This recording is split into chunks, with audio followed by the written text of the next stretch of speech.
The first Fromsoftware game I ever played was Bloodborne back in December 2021, and I had no idea about Fromsoftware games until the middle of my playthrough by finding out that the people who made Dark Souls series made Bloodborne, and I knew Dark Souls was a hard game, and Bloodborne was no exception.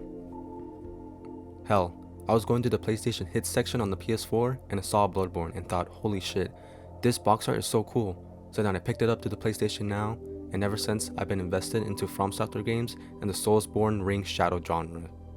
I'm just gonna call it Soulsborne games. And that's when I found out that these games have such deep, complex, and fascinating lore through its cutscenes, item descriptions, and of course my favorite aspect, their atmospheres. Fromsoftware's atmosphere is one of the best in gaming history. Hell, I would argue one of the best in media as well. People have been diving into the lore for more than a decade, and the first time I got hinted at this amazing lore was in Bloodborne within the Hunter's Dream. You first enter this area of the game after activating the Hunter's Lamp, and you first see the doll lifeless and not moving. And while you explore the area a little more, you first encounter Gehrman, the first hunter. He gives you the history of the hunt and how the player must embark on a journey to find the eldritch truth that is hidden away in Yharnam, and you must survive the hunt. Then after you figure out what to do, you go outside and see these things out in the distance. Ever since I played Bloodborne, I always try to find a way to discover what these pillars are. After beating Bloodborne and doing New Game Plus over 100 times, I decided to pick up Dark Souls 1, 2, and 3 and notice something similar in each game that I noticed in Bloodborne. These long, everlasting trees and pillars again. The one in Dark Souls within Lash Lake, one after Guardian Dragon fight in Dark Souls 2, and the one in Smoldering Lake in Dark Souls 3. What purpose does these pillars and trees have? While I scattered around the internet, I found sources explaining how they are a reference to Archtrees within Dark Souls or just basically Archtrees. As seen in Dark Souls games, the Archtrees are big, standing, talling trees that ascend the clouds and the ground. Within the video, I will give my own interpretation of what these trees and pillars mean to Bloodborne and the Dark Souls series. First, let's gather our information about the Archtrees within Dark Souls. Since the beginning of time in Dark Souls, these Archtrees have been existing before the first flame came. We can compare these Archtrees to the world tree mentioned within Norse mythology. While in Norse mythology, there is only one world tree that symbolizes the whole existence of Norse mythology, that supports all the realms.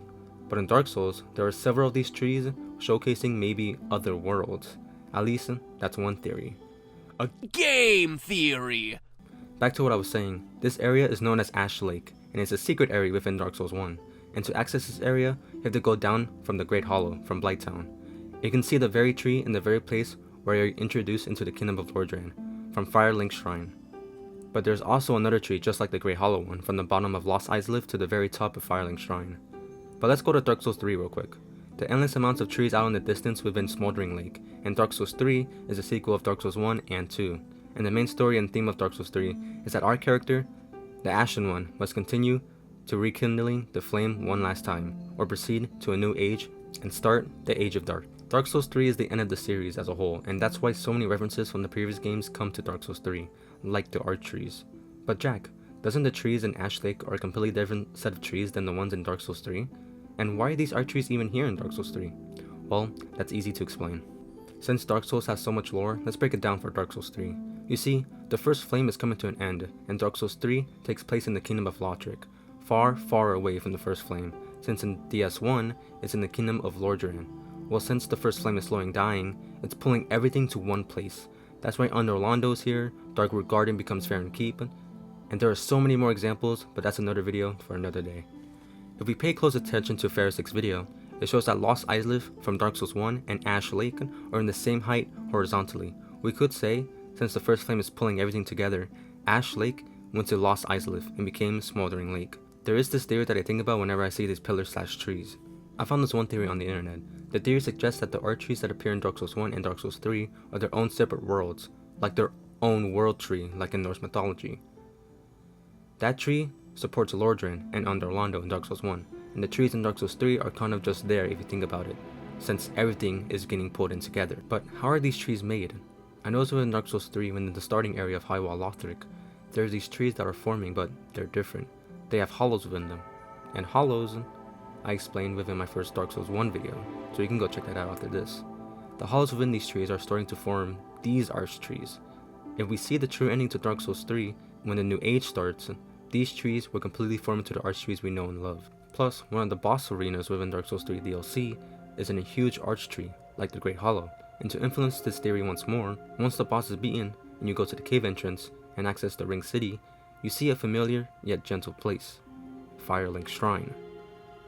Hidetaka Miyazaki is what I think this century's Shakespearean person is. This man has a beautiful and wonderful way to direct and narrate his games in a wonderful way.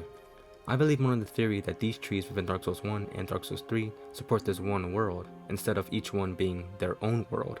Hell, the world tree within Norse mythology supports all the 9 realms, since we see 2 of these in Lost Izalith and Firelink Shrine. But how did they get there? Well, then the hollow tree theory makes more sense now, because to go to Ash Lake, you have to travel through the bottom of Blighttown and enter this tree, and once you travel deeper, it's called the Great Hollow. Hollows?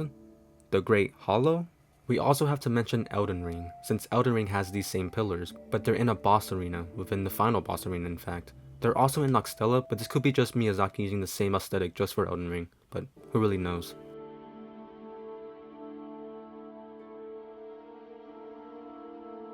Then we have Dark Souls 2. The trees in Dark Souls 2 is something I can't get more information about, but let's talk about the enormous trees within the tutorial area called the Things Betwixt. In this area we see giant trees to our left and to our right, and in one which is broken and hollow inside.